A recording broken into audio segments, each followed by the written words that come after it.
Hello and welcome to the channel again. Anyani here. This is OMAD day 5, but officially day 2 because man I screwed up Monday, Tuesday and Wednesday. I managed to stick to it yesterday, and today I think I'm gonna stick to it again. So cheers. Anyway, what I want to talk about today was something I touched on briefly towards the end of my previous video. I said, don't tell anyone about your goals, right? Don't tell anyone about OMAD because you don't need the negativity.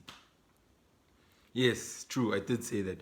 But then it's not just the negativity that I'm worried about, right? There's also the scientific reasons behind telling people about your goals and you not achieving your goals, right? So, us black people, we think someone else's jealousy is somehow going to affect your discipline, Just because I told this guy and he's jealous, his jealousy will somehow come in and take away my discipline, and now I won't be able to achieve my goals anymore. There's that aspect to it. But then there's actual real jealousy, and then there's the jealousy that leads people to things like witchcraft, things like sabotage and whatnot and whatnot. And then there's other stumbling blocks that people put in your way. Not necessarily jealousy, but it's a stumbling block nonetheless. I mean, if you think of high school, for example, most of us had rooms that were filthy. You had to clean that room yourself. And it was always a struggle to get you to clean that room. Parents were always struggling to get their kids to clean their rooms. And for some reason, they let it slide, Until one day you come through, you're like, hey, mom, look, dad, look. My friends are having a party on Saturday or so Friday. Can I go? Yes, you can go. Can I get money? I need money. They don't even ask you what's the money for. They just say, yeah, we'll give you the money. We'll drop you off. We'll pick you up. We'll do everything you want for that party, my son or my daughter. So yes, feel free. You can go. And just as you're excited, just as you get ready to celebrate, they're like, but that room must be spotless first. And that time you delayed telling them, the party's on Friday, but you waited till Thursday afternoon to tell them. Just so you don't have to beg too much. You know how you have to impress your parents, until they give you something. So you don't want to be playing good boy the whole week. You just waited for Thursday so you can wash the dishes, be a good boy for at least one thing, wash the dishes at night, wake up in the morning, make your bed, do everything quickly. So when they hit you with that your room needs to be clean first, there's no time. You just know that party is not going to happen. You're not going to go to that party. So those are the kind of stumbling blocks I talk about when I say people put stumbling blocks in your way not because they're always jealous, right?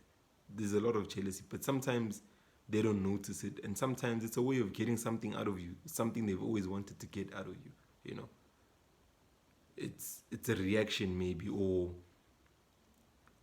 they've always wanted you to feel like you need them. They've always wanted you leaning on them, so they'll put stumbling blocks along your path so that you lean more on them. So there's that, but then there's also more scientific reason. If you look at a paper by Peter Golowitzer in 2009, what he did is he took a bunch of law students from New York University, separated them into two groups, and then in the one group, the students were basically told to explain their goals and objectives for that particular project. And in the other group, they wrote down on a piece of paper, put it in a ballot box almost, and it was anonymous. And then they studied the effects of what speaking about the goals does and what basically documenting it but not telling anyone does.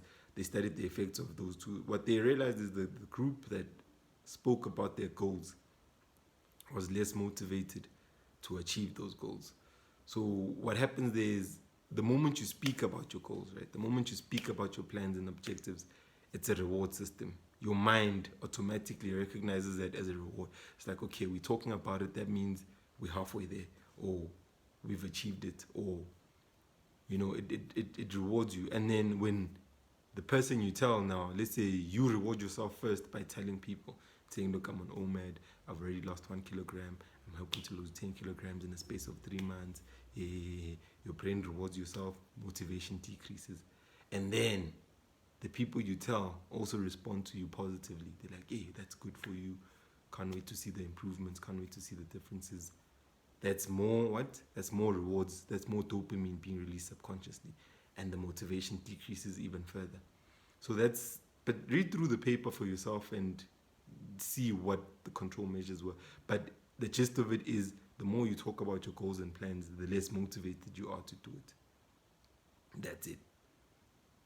Right? That's why I say, not just for OMAD, but for anything in life, don't tell anyone about your plans until you've done it.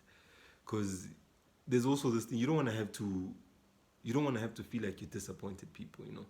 Let's say you tell people you like and you trust and you value their opinion. You tell them, look, I want to try OMAD, explain what OMAD is, and they're happy for you, they're excited for you. And because OMAD is so tough in the beginning especially, you stumble a lot and you fail and you give up for your own reasons, not to do with anything with them. Maybe they were supportive, they were doing as much as they can to support you.